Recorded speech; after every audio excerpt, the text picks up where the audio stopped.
بسم اللہ الرحمن الرحیم۔ شروع اللہ کے نام سے جو بڑا مہربان نہایت رحم والا ہے۔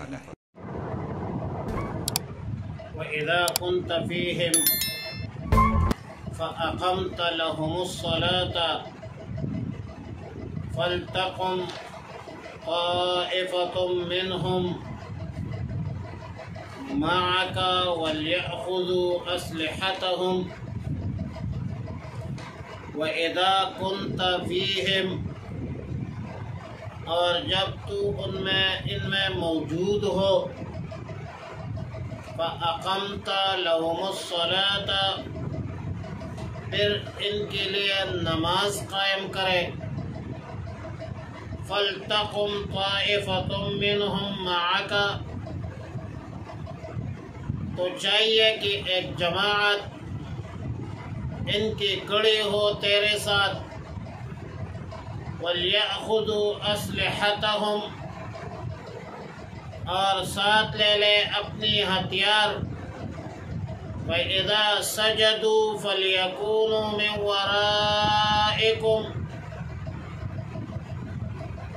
پھر جب سجدہ کرے تو ہٹ جائے تیرے پاس سے، وَلْتَأْتِ طَائِفَةٌ أُخْرَى لَمْ يُصَلُّوا فَلْيُصَلُّوا مَعَكَ، اور دوسری جماعت آ جائے جس نے نماز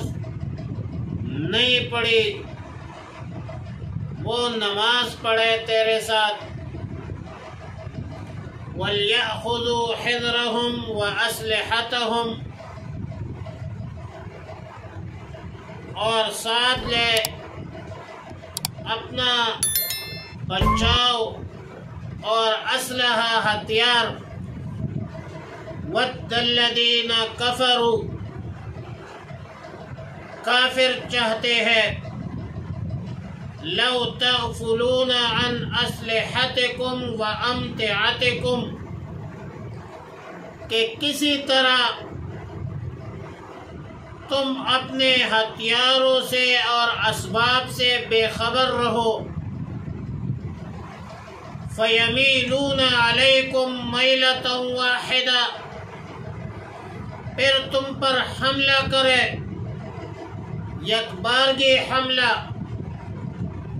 وَلَا جُنَاحَ عَلَيْكُمْ إِنْ كَانَ بِكُمْ أَذًى مِّن مَطَرٍ، اور تم پر کوئی گناہ نہیں اگر تم تکلیف میں ہو بارش سے، او کنتم مرضی، یا تم بیمار ہو، ان تدعوا اسلحتکم، کہ رکھ دو اپنی ہتھیار، وَخُذُوا حِذْرَكُمْ، اور لے لو اپنے بچاؤ کا سامان، إِنَّ اللَّهَ أَعَدَّ لِلْكَافِرِينَ عَذَابًا مُهِينًا، بے شک اللہ تعالی نے تیار کیا ہے للکافرین، کافروں کے لیے، عذابا مہینا، ذلت والا عذاب، فَإِذَا قَضَيْتُمُ الصَّلَاةَ فَاذْكُرُوا اللَّهَ قِيَامًا وَقُعُودًا وَعَلَى جُنُوبِكُمْ،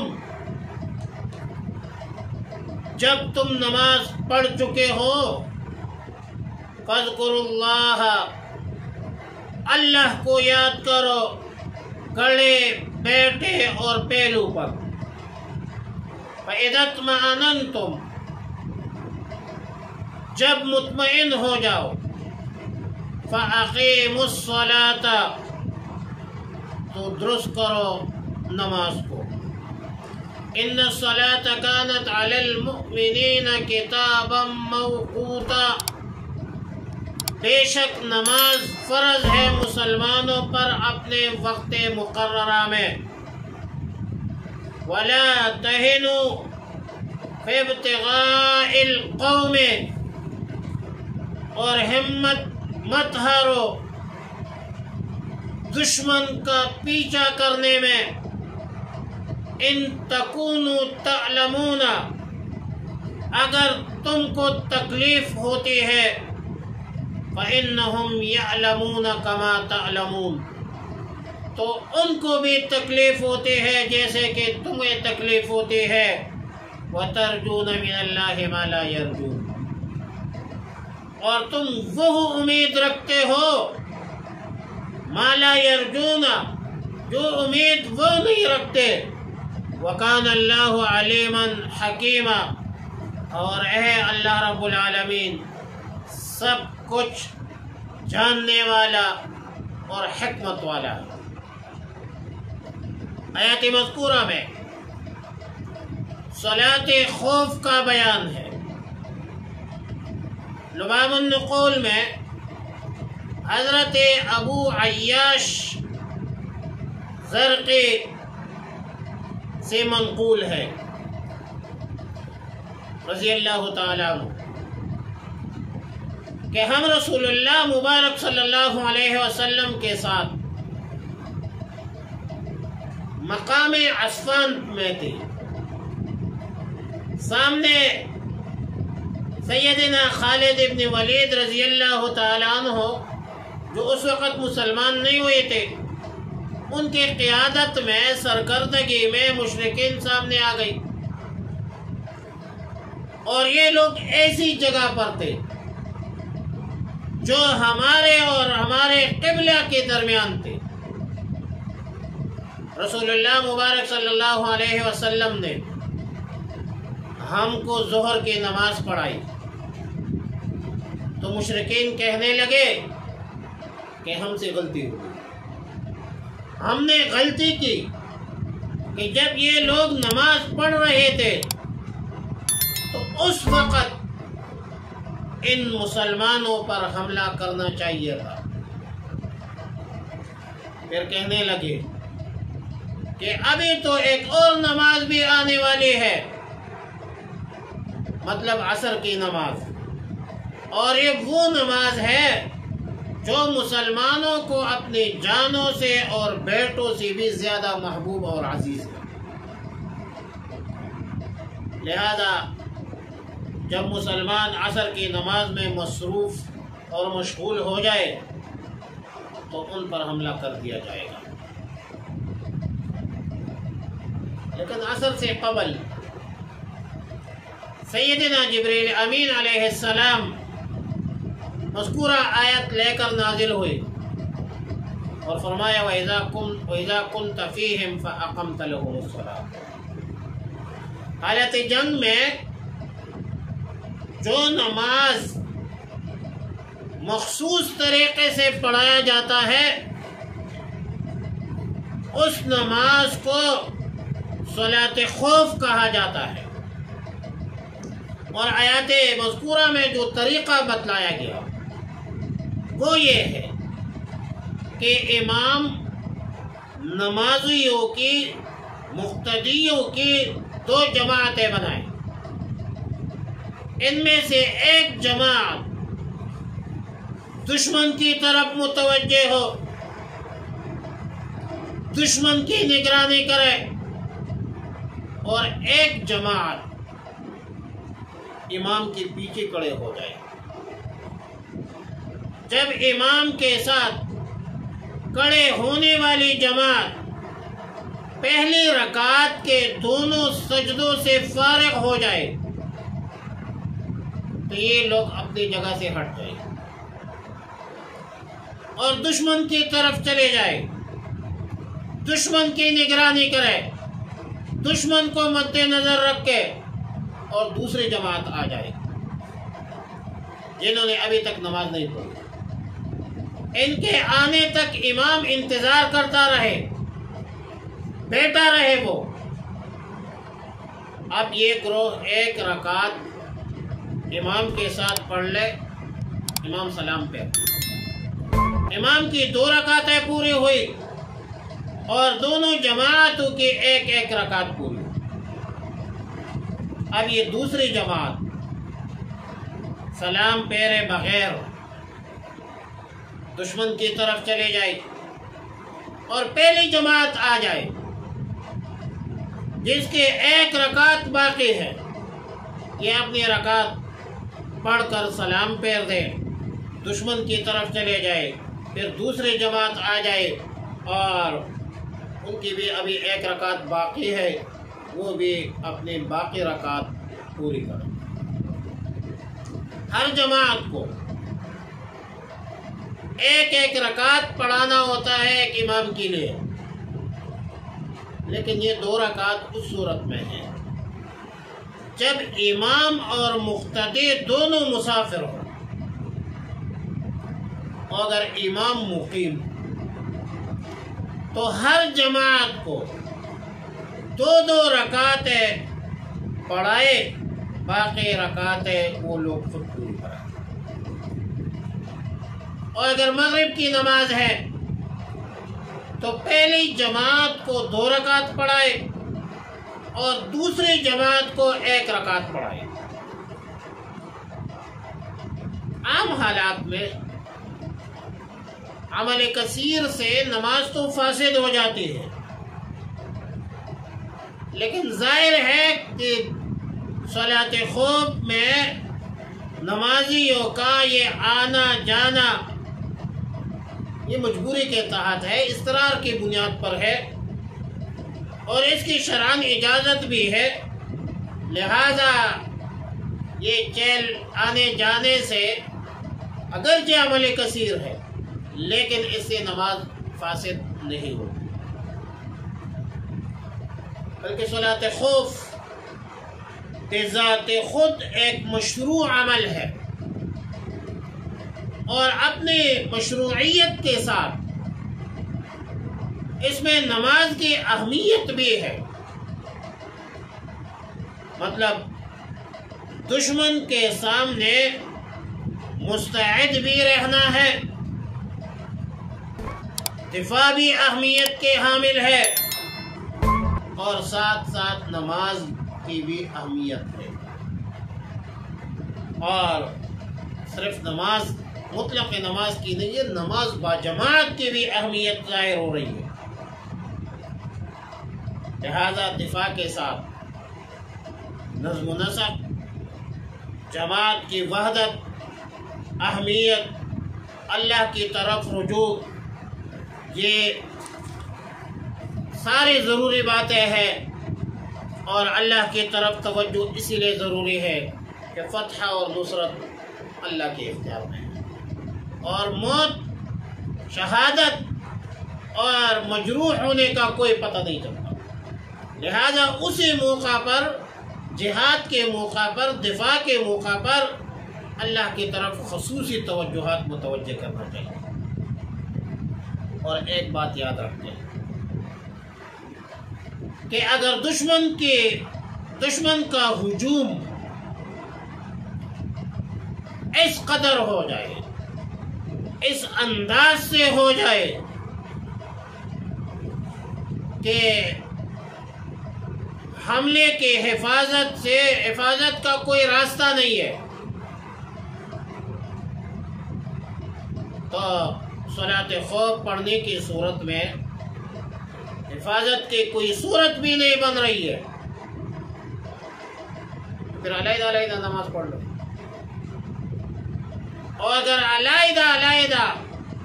نماز پڑھنے کی بھی صورت نہیں بن رہی ہے، وہ صورت بن نہیں سکتی، مسلسل لڑائی ہے، جنگ ہے، تو نماز چھوڑی بھی جا سکتی ہے۔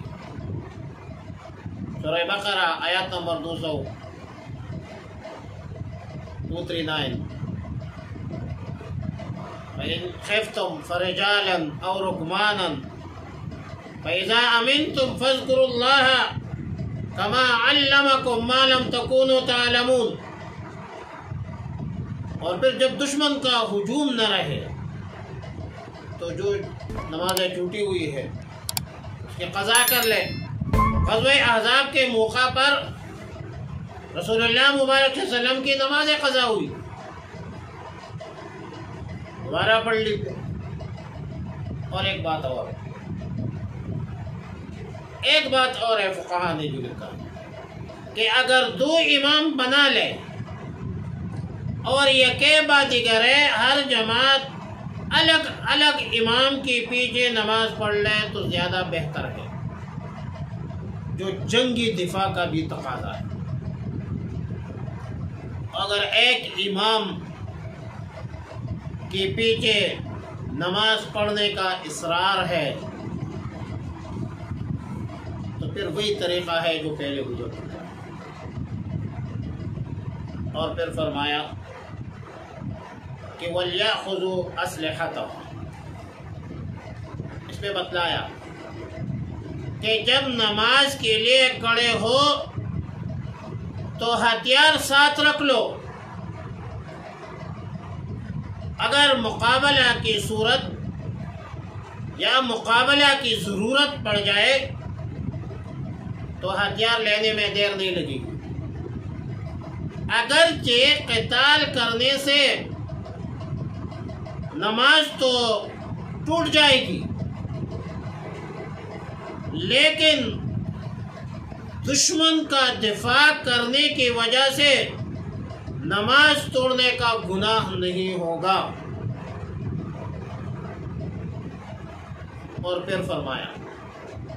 کہ وَلَا جُنَاحَ عَلَيْكُمْ إِنْ كَانَ بِكُمْ مِنْ مَطَرٍ أَوْ كُنْتُمْ مَرْضَىٰ أَنْ تَدَعُوا أَسْلِحَتَكُمْ وَخُذُوا حِذْرَكُمْ، اگر تمہیں بارش کی وجہ سے تکلیف ہو یا بیمار ہو تو پھر اس میں کوئی حرج نہیں کہ اپنے ہتھیار کو رکھ دو اور اپنے بچاؤ کا سامان ساتھ لے لو۔ مطلب بارش یا بیماری کی وجہ سے ہتھیار نہیں باندھ سکتے تو اتار کر رکھ سکتے ہو، لیکن دشمن کی طرف دھیان رکھنا ضروری ہے۔ اگر ہتھیار باندھنا جسم پر آپ کے لیے مشکل ہے، بیماری ہے، بارش ہے یا کوئی اور پرابلم ہے، مسائل ہے، پھر قریب رکھ دیں اور دشمن کی نگرانی کے لیے کسی کو ضرور مقرر کرے، پھر آپ نماز پڑھیں۔ بہرحال میدان جنگ میں، مورچہ میں، سرحدات میں دشمن سے کسی بھی حال میں غافل نہیں ہونا چاہیے، اور یہ شریعت کا مسئلہ ہے۔ پھر فرمایا کہ فَإِذَا قَضَيْتُمُ الصَّلَاةَ فَاذْكُرُوا اللَّهَ قِيَامًا وَقُعُودًا وَعَلَى جُنُوبِكُمْ، جب تم نماز سے فارغ ہو جاؤ تو اللہ کی یاد میں لگ جاؤ، کھڑے بھی، بیٹھے بھی، لیٹے بھی۔ اب ظاہر ہے کہ نماز خود ایک ذکر ہے، سورہ طٰہٰ میں ہے اقیم الصلاۃ لذکر، کہ نماز میرے یاد کے لیے قائم کرو، اور نماز تو اول تا آخر ذکر ہی ذکر ہے، ذکر قلبی بھی ہے، ذکر لسانی بھی ہے، اور ذکر تو ہر حال میں کرنا چاہیے۔ کان یذکر اللہ علی کل احیان، اور جب اس دنیا میں اللہ اللہ کہنے والا نہیں رہے گا تو پھر قیامت آ جائے گی، یہ دنیا پھر نہیں رہے گی۔ الترغیب والترہیب صفحہ نمبر 409-10 میں رسول اللہ مبارک صلی اللہ علیہ وسلم کا ارشاد مبارک ہے کہ جو لوگ کسی جگہ بیٹھے جس میں انہوں نے اللہ کو یاد نہیں کیا اور اپنے نبی محمد عربی صلی اللہ علیہ وسلم پر درود نہیں بھیجا، تو قیامت کے دن ان کا یہ بیٹھنا حسرت اور افسوس کا باعث ہوگا، اگرچہ ثواب کے لیے جنت میں داخل ہو گئے۔ ظاہر ہے جہاد بہت بڑی عبادت ہے، اور اس عبادت کو ذکر سے معمور کرنا بہت بڑی بات ہے۔ لہذا جہاد کے ساتھ ساتھ اللہ کے ذکر سے غافل نہیں ہونا چاہیے، بلکہ عین جہاد اور قتال میں اللہ کی ذکر تو کچھ زیادہ ضروری ہے، اہمیت کے حامل ہے، اس لیے کہ مجاہد کا نعرہ کیا ہے؟ نعرہ تکبیر، اللہ اکبر۔ اور علامہ صاحب نے کہا تھا، علامہ اقبال مرحوم نے، الفاظ و معانی میں تفاوت نہیں، لیکن الفاظ و معانی میں تفاوت نہیں ہے، لیکن ملا کی اذان اور مجاہد کی اذان اور پھر فرمایا کہ فَإِذَا اطْمَأْنَنْتُمْ فَأَقِيمُوا الصَّلَاةَ، جب مطمئن ہو جاؤ تو نماز قائم کرو۔ حضرات مفسرین فرماتے ہیں کہ اس جملے کا تعلق یا وَإِذَا ضَرَبْتُمْ فِي الْأَرْضِ کے ساتھ، یا وَإِذَا كُنْتَ فِيهِمْ فَأَقَمْتَ لَهُمُ الصَّلَاةَ کے ساتھ ہے، یا صلاۃ مسافر کے ساتھ ہے، یا صلاۃ خوف کے ساتھ ہے۔ اور معنی یہ ہے کہ جب سفر ختم ہو جائے، حالت حضر میں آ جائے، یا صلاۃ خوف میں خوف ختم ہو جائے، حالت امن میں آ جائے اور جنگ ختم ہو جائے،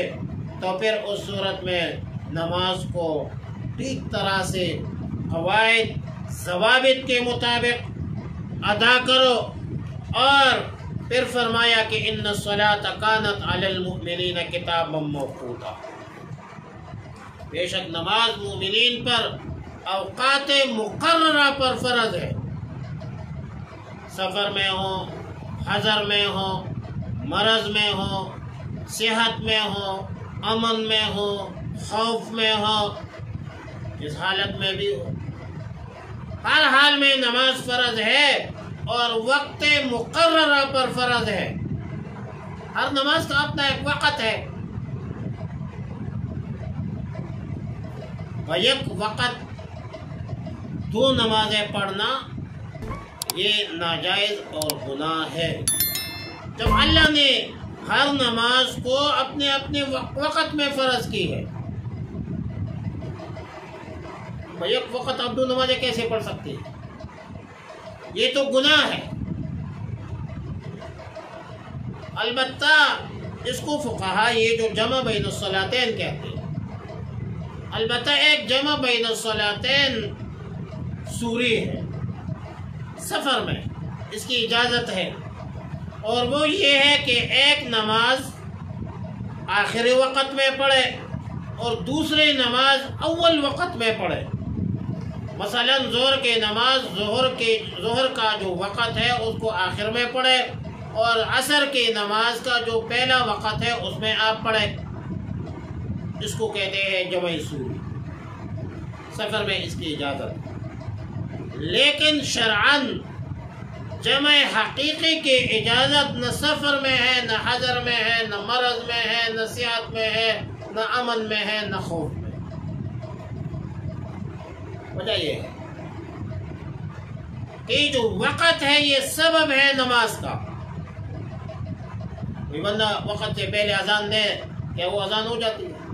بھائی وہ دوبارہ پڑھنا پڑے گا۔ جب سبب موجود نہیں ہے تو مسبب کہاں پاؤ گے بھائی؟ قرآن کہتا ہے ہم نے نماز فرض کی ہے،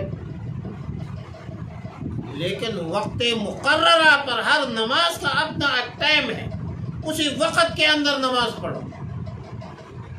اور آخر میں فرمایا وَلَا تَهِنُوا فِي ابْتِغَاءِ الْقَوْمِ، دشمنوں کا پیچھا کرنے میں سستی مت کرو، کیونکہ اگر دشمنوں کا پیچھا نہ کیا جائے تو پھر وہ شیر بن جاتے ہیں، مسلمانوں کو کمزور سمجھنے لگتے ہیں، پھر مسلمانوں پر حملہ آور ہو جاتے ہیں، پھر ہم مسلمانوں پر حملے کے بارے میں سوچتے ہیں۔ لہذا آیت مذکورہ میں حکم دیا کہ دشمنوں کا پیچھا کرنے میں ہمت نہ ہار، کمزور نہ ہو جاؤ، سستی کا مظاہرہ مت کرو۔ اور ظاہر ہے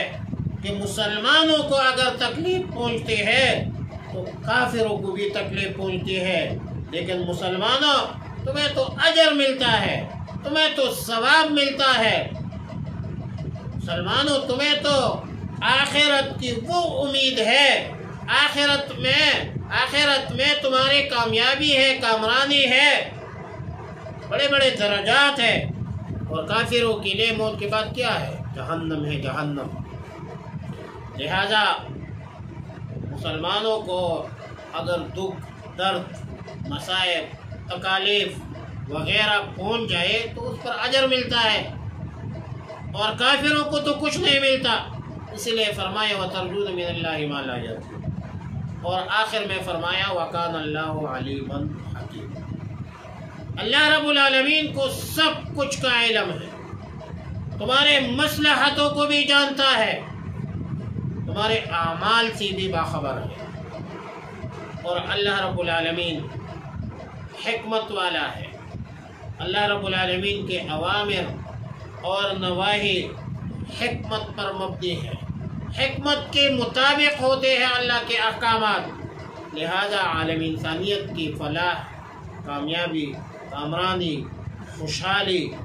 اسی میں ہے کہ اللہ رب العالمین کے احکامات کے مطابق اپنی زندگی بسر کرے اور رسول اللہ مبارک صلی اللہ علیہ وسلم کی سنتوں کو اپنائے۔